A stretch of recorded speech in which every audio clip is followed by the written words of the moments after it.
ইয়া আইয়ুহান নাস, হে লোক সকল, ইত্তাকু রাব্বাকুম, তোমরা তোমাদের রবকে ভয় করো, তোমরা আমি আল্লাহকে তোমরা ভয় করো।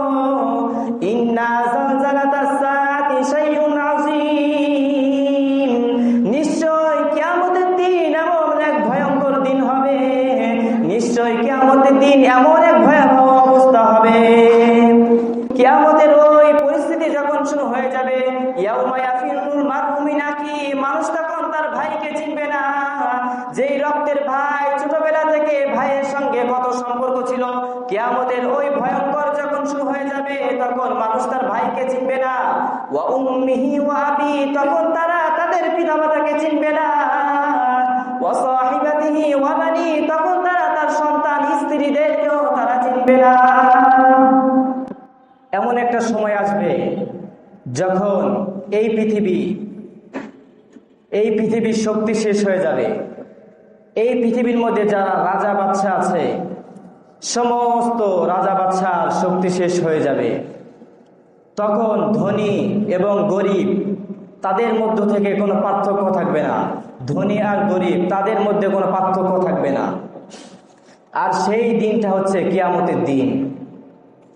এই কিয়ামতের দিন এত ভয়ঙ্কর হবে, এত ভয়াবহ হবে, এই সম্পর্কে আল্লাহ রাব্বুল আলামিন বলছেন যে কিয়ামতের দিন কেমন হবে, এই ভয়াবহতা সম্পর্কে কোরআনুল কারিমে সূরাতুল হজের 1 নম্বর আয়াতের মধ্যে আল্লাহ রাব্বুল আলামিন গোটা পৃথিবীর মানুষদেরকে আল্লাহ তাআলা বলছেন, ইয়া আইয়ুহান নাসুত্তাকু রাব্বাকুম ইন্না জালজালাতাস সাআতি শাইউন আযীম।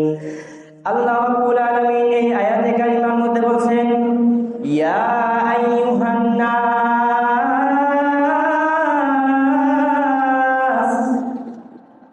ইত্তাকু রাব্বাকুম ইন্না জালজালাতাস সাআতি শাইউন আযীম।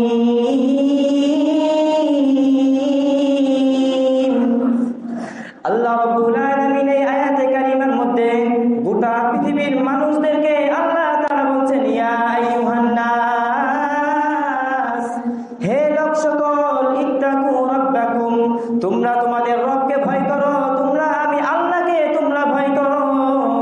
ইন্না জালজালাতাস সাআতি শাইউন আযীম, নিশ্চয় কিয়ামতের দিন এমন এক ভয়ঙ্কর দিন হবে, নিশ্চয় কিয়ামতের দিন এমন এক ভয়াবহ অবস্থা হবে।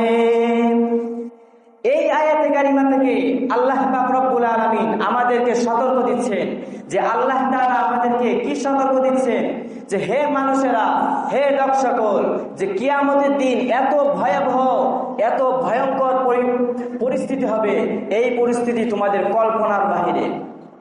আমরা স্বাভাবিকভাবে যে চিন্তা করি যে কিয়ামত হবে, আমাদের এই চিন্তার বাহিরে আরো ভয়ঙ্কর হবে কিয়ামতের ওই দিনটা। কিয়ামতের ওই ভয়ঙ্কর সময় তখন পৃথিবী ভেঙে চুরমার হয়ে যাবে,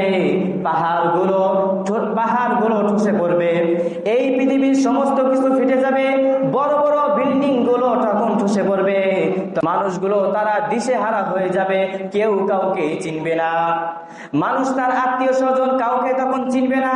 আল্লাহ রাব্বুল আলামিন এই সম্পর্কে কোরআনুল কারীমের মধ্যে বলছেন, ইয়াউমা ইয়াফিরুল মারউ মিন আখিহি ওয়া উম্মিহি ওয়া আবিহি ওয়া সাহিবাতিহি ওয়া বানিহি। আল্লাহ রাব্বুল আলামিন এই আয়াতে কারিমার মধ্যে বলছেন, ইয়াউমা ইয়াফিরুল মারউ মিন আখিহি, কিয়ামতের ওই পরিস্থিতি যখন শুরু হয়ে যাবে, ইয়াউমা ইয়াফিরুল মারউ মিন আখিহি, মানুষ তখন তার ভাইকে চিনবে না। যেই রক্তের ভাই, ছোটবেলা থেকে ভাইয়ের সঙ্গে কত সম্পর্ক ছিল, কিয়ামতের ওই ভয়ঙ্কর যখন শুরু হয়ে যাবে, তখন মানুষ তার ভাইকে চিনবে না। ওয়া উম্মিহি ওয়া আবি, তখন তারা তাদের পিতামাতাকে চিনবে না। ওয়া সাহিবাতিহি ওয়া বানি, তখন তারা তার সন্তান স্ত্রীদেরকেও তারা চিনবে না। এই পৃথিবীর মধ্যে, এই জমিনের মধ্যে স্বামী স্ত্রী তাদের ভালোবাসার মধ্যে কোনো না কোনো পার্থক্য আছে। স্বামী স্ত্রীকে ভালোবাসে, এই ভালোবাসার মধ্যে কোনো না কোনো পার্থক্য আছে। আবার বন্ধু বন্ধুকে ভালোবাসে, এই ভালোবাসার মধ্যে কোনো না কোনো পার্থক্য আছে। ভাই ভাইকে ভালোবাসে, এই ভালোবাসার মধ্যে কোনো না কোনো পার্থক্য আছে। কিন্তু বাবা মা সন্তানকে ভালোবাসে, এই ভালোবাসার মধ্যে কোনো পার্থক্য আছে? যে বলুন, পার্থক্য আছে? কিন্তু আল্লাহ তাআলা বলছেন ওয়া উম্মিহি ওয়া আবি ওয়া সাহিবাতিহি ওয়া বানি, কিয়ামতের ওই পরিস্থিতি যখন শুরু হয়ে যাবে, ওয়া উম্মিহি ওয়া আবি, তখন বাবা মা তার সন্তানকে চিনবে না, সন্তান তার বাবা মাকেও চিনবে না। বাবা মা তার সন্তানকে দেখে একটা দৌড় মারবে, সন্তান তার বাবা মাকে দেখে আরেক দিকে দৌড় মারবে। আজকে দুনিয়ার মধ্যে, পৃথিবীর মধ্যে আমরা এমন ভাবে আমরা চলাফেরা করতেছি, মনে হয় আল্লাহ তাআলার কাছে আমাদেরকে যেতে হবে না। আল্লাহ তাআলা বলছেন দুনিয়ার মধ্যে আমি তোমাদেরকে পাঠিয়েছি, কয়েক দিনের জন্য আমি দুনিয়াতে তোমাদেরকে পাঠিয়েছি। দুনিয়ার এই জীবনটা হচ্ছে ক্ষণস্থায়ী জিন্দেগি। এই জিন্দেগি কি? ক্ষণস্থায়ী জিন্দেগি। সকলকে একদিন চলে যেতে হবে, সকলকেই চলে যেতে হবে। নবীরা এসেছে, তারা চলে গেছে। সাহাবীরা এসেছিল, তারাও চলে গেছে। তাবেঈনরা এসেছিল, তারাও চলে গিয়েছে। খোলাফায়ে রাশিদিনরা এসেছিল, তারাও চলে গেছে। আমাদের অনেকের পিতামাতা আছে যারা চলে গেছে। অতএব দুনিয়াতে আসা সিরিয়ালের অভাব নাই, কিন্তু যাওয়ার কোন সিরিয়াল নাই। আল্লাহ রাব্বুল আলামিন এই সম্পর্কে কুরআনুল কারীমের মধ্যে আল্লাহ তাআলা বলছেন কুল্লু নাফসিন যায়িকাতুল মাউত।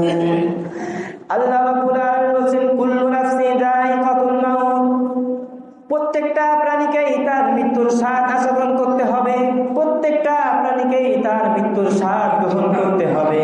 ওয়া ইন্নামা তুওয়াফাউনা উজুরাকুম ইয়াউমাল কিয়ামাহ। এই আয়াতে কারিমার মধ্যে আল্লাহ তাআলা বলেন প্রত্যেকটা প্রাণীকেই তার মৃত্যুর স্বাদ গ্রহণ করতে হবে। তোমাদেরকে দুনিয়ার মধ্যে আমি পাঠিয়েছি, তোমাদেরকে আমি ইবাদত বন্দেগী করার জন্য আমি পাঠিয়েছি, আমার গোলামি করার জন্য পাঠিয়েছি, আমার দাসত্ব করার জন্য আমি তোমাদেরকে দুনিয়াতে পাঠিয়েছি। এই জন্য আমরা বুকে হাত দিয়ে আমাদেরকে বলতে হবে আল্লাহ তাআলা এই দুনিয়াতে একমাত্র আল্লাহ তাআলা আমাদেরকে ইবাদত করার জন্য পাঠিয়েছে। আমাদেরকে এবং জিনদেরকে আল্লাহ তাআলা ইবাদত করার জন্য, তার দাসত্ব করার জন্য আল্লাহ পাঠিয়েছে। আল্লাহ তাআলা এই সম্পর্কে কুরআনুল কারীমে সূরাতুজ যারিয়াতের 56 নম্বর আয়াতের মধ্যে আল্লাহ তাআলা বলেন ওয়ামা খালাকাতুল জিন্না ওয়াল ইনসা ইল্লা লিয়াবুদুন। আল্লাহ রাব্বুল আলামিন বলেন আমি মানুষ এবং জিন এই দুইটা জাতিকে সৃষ্টি করেছি শুধু আমি আল্লাহ আমার ইবাদত করার জন্য, শুধু আমার গোলামি করার জন্য, শুধু আমার দাসত্ব করার জন্য। এই পৃথিবীর মধ্যে আল্লাহ ছাড়া আরো কারোর ইবাদত চলবে না, একমাত্র আল্লাহ তাআলার ইবাদত আমরা করব। যতদিন আল্লাহ আমাদেরকে বাঁচিয়ে রাখবে আল্লাহর ইবাদত আমরা বেশি বেশি করব।